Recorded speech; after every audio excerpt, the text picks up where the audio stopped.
You've probably heard me say that XS sights, especially their XS big dot sights, are the only sights that I trust my life to on any pistol that I carry.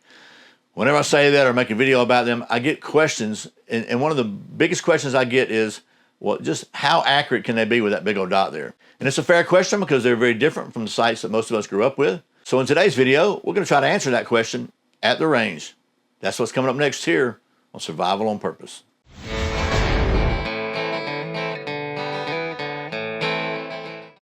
Welcome back to Survival on Purpose. My name is Brian. Thanks for joining me for today's video where we try to answer another burning viewer question about XS sights and see how accurate those things can be with that big old dot on front of them.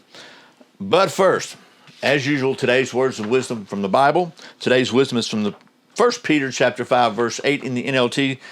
Stay alert. Watch out for your great enemy, the devil. He prowls around like a roaring lion, looking for someone to devour. And just full transparency, XS Sights is a channel sponsor. And I've said it before, I'll continue to say it. I was literally a paying XS Sights customer for years before they approached me and asked me if I'd like for them to become a channel sponsor. Since there's something I trust my life to every day, I thought that's a really good fit. So yes, thank you very much. So what about them there big dot sights? How well can we do with them? Can we answer that question? Well, we're going to try in just a minute. But first, I think it's important that we're on the same page about a couple of things regarding accuracy and the role of sights in accuracy. So first of all, I think we can define accuracy as basically being able to make the bullet hit where you intend. That just boils it down to the simple. Wherever you want it to go, or where you think where it's supposed to go, that it goes there. That's accurate. So what kind of role do sights play in that? Well, they allow you to line up your barrel with 2 points of reference that give you something to compare. So they provide a way for you to hopefully point the pistol in the right direction. Obviously, they have to be adjusted properly and all that. So we're going to assume that your sights are adjusted properly. But that's really the only role they play as far as actual accuracy goes, unless they're loose or broken. Their whole role is to allow you to point that pistol where you want the bullet to go. For accuracy to take place, you have to be able to pull that trigger, press that trigger, without moving the pistol once you've got it pointed where you want it to go. And that is a, master level skill that I have not mastered yet. But that's the key. If you can hold that pistol where you want it to go, and you know it's pointing in the right direction where you want it to go, and you can press that trigger and make it go bang without moving it at all, the bullet's going to go where it was pointed. So, and if we're on the same page about that, now, what about those crazy looking XS big dot sights? To be fair, I had never even heard of XS sights until I met James Yeager. He recommended them, I tried them, and I understood why. XS sights, first of all, are not high, super precision, slow fire, bench rest kind of sights. They are sights designed for the martial or tactical use of a firearm. They're fighting sights.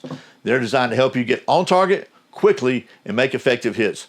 They're actually inspired by the express style sights that people who hunted dangerous big game that could eat you or kill you like to use, because if you got a lion or a rhino or something else charging at you, you don't really have time to fool around trying to line up things. You just dot the V and go bang. So for a real quick example, so we're on the same page, and I've got a video about this. I'm not going to repeat all this, but this would be pretty much a typical sight picture, something like this that we're mostly used to, an old school, and where you got a notch this is your front sight. You're looking through the rear sight. You got some gaps, even gaps on both sides, and this right here is your aiming point. Well, the XS big dot sights look like this. So they have a shallow V with a line here. It's either white or it's got a tritium in it, surrounded by white, and a big old dot here that has a tritium vial in it, surrounded by a photoluminescent circle. And actually, it's going to be more like this. There's no square around it. It's just like this. It's round. And the goal is you dot the I, and your aiming point is the center of this circle. So you put that circle centered on where you want to hit. And people say, that's not very precise. Well, okay, at 15 yards, that circle takes up 5 inches on a target. 15 yards, that's 45 feet. From a self-defense standpoint, that's pretty far, to be honest with you. So here's a 5-inch circle. It's right there. It's 5 inches, 5 inches, 5 inches, 5 inches. And again, your aiming point is going to be the center. So it doesn't really matter how big this is. It's just your eyes are really good. Our human eyes are really good at centering circles and centering things. So there you go. I can tell you, in my opinion, they're really fast. But we both know what opinions are like. So why don't we go to the range with some real ammo and do some real firing and see what kind of real accuracy we can get. So what I thought would be a good way to test the effectiveness of a combat sight is to see how well I could do on the Georgia law enforcement, official Georgia law enforcement qualification requirements. These are the official targets, and I've got the rules of the game, so to speak. But to be fair, I've got a video on this already. The first time I ran it with this Ruger RXM with the Meprolite optic on it. As I said, this is my first run. Had a maximum of 300. I got 285 with a 240 minimum passing score. So I wasn't too unhappy with that. But this time we're going to take Glock 19 with the XS big dots on it and see how they perform running the same test, and we'll kind of compare the scores.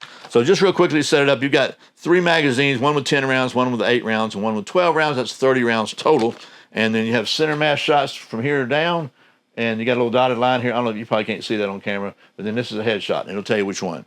Anything in the dotted line is 10 points. Anything in the rest of the silhouette is 5 points. Anything out here is 0 points. I think it should be deduction, but that's just me. So the first course of fire is a 3-yard line, 10 rounds, and you use your 10-round mag. From the holster, you got 6 rounds in 12 seconds. 2 rounds center mass right, 1 round to the head right, 2 rounds center mass left, 1 round to the head left, and then cover and scan. So that's it. Shooter ready?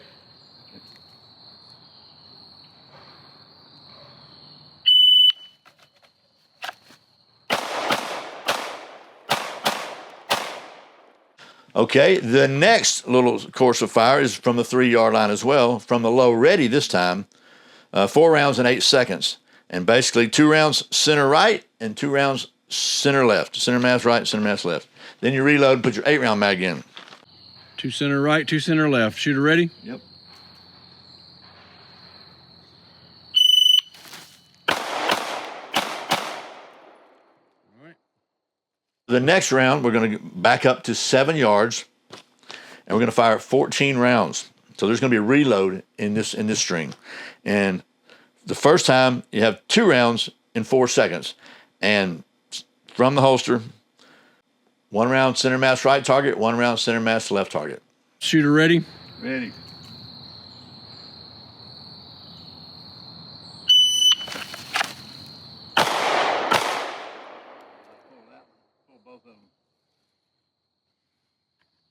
What'd you do? I pulled them both left. Yeah. Then the second round of fire at 7 yards is going to be 12 rounds in 18 seconds from the low ready, so you don't have to holster this one. So you center yourself between targets. When the threat presents itself, or the timer goes beep, 2 rounds center mass right, 2 rounds center mass left, 1 round to the head right, 1 round to the head left. At this point in time, you'll be out. You reload. 2 rounds center mass right, 2 center mass left, 1 head left, and 1 head right. Shooter ready? Ready.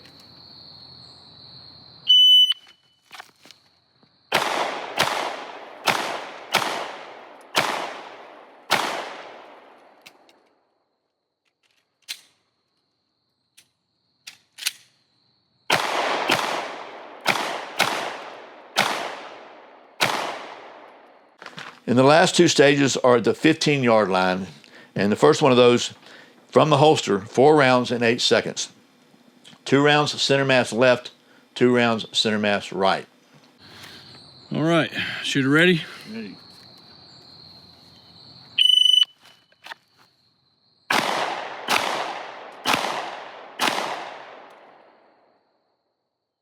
And then from the high ready, 2 rounds in 4 seconds. 1 round center mass right, 1 round center mass left.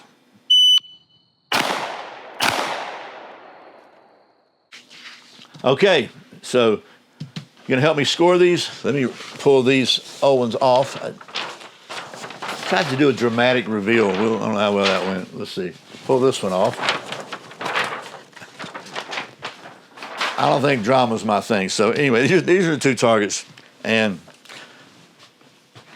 the first one, so we have number of 10 hits. There should be 3 in the head, And it should be 15 total. So we got 1, 2, 3, 4, 5, 6, 7, 8, 9, 10, 11, 12, 13, 14. That's 14 up here. And then 1 makes 15 out there. That's a 5-pointer. So we have 140. And 5 is 145. Okay, 145 here. Over here, we've got 10s. We got 1, 2, 3, 4, 5, 6, 7, 8, 9, 10, 11, 12, 13, 14.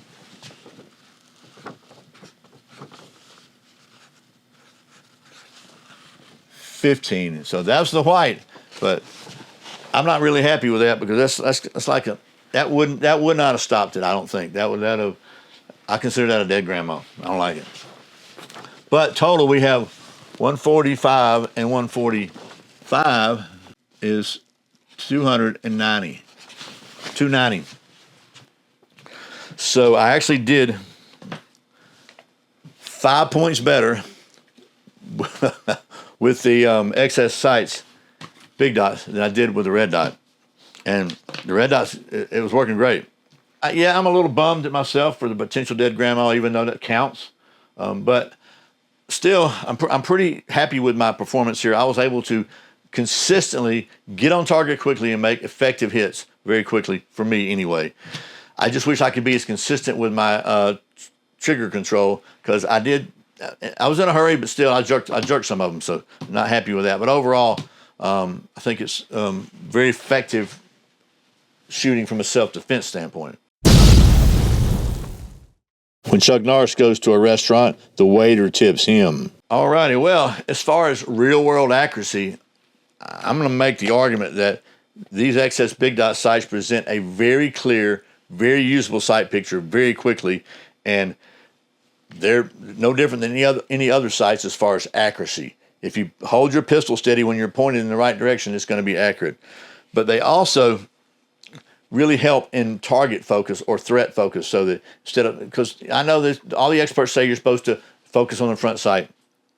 Well, if you're wearing jacked up progressive lenses like me, already it's hard to do that. If your eyes are older, it's hard to do that sometimes. It's a complicated kind of dance there you're playing, because you don't want to lose sight and focus on your target. So really, you can focus on the target with these, and it just shows up there in your peripheral, kind of not your peripheral, but kind of in your eyesight, and you can still look at the target and you still see it. It's man, like I say every time, I love excess sights. They are the best sights I've ever tried.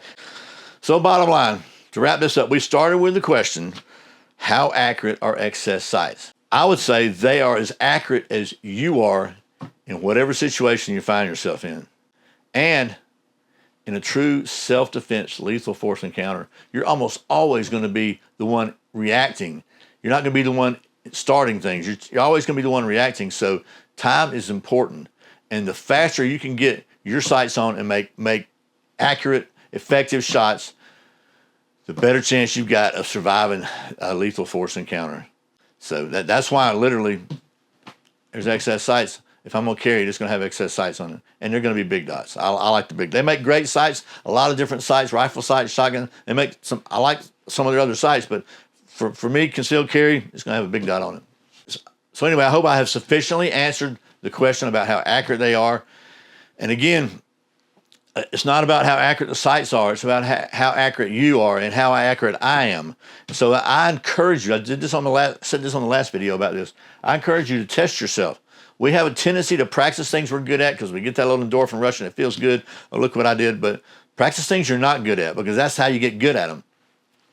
And if you have a way to time yourself, whether you have a shot timer or you got a buddy with a stopwatch, it doesn't have to be these official targets, but get you some silhouette targets and download. I'll put a link to this below. I'll put a link to these targets below if you want to get those. I'll put a link to the requirements for the qualification in the video description.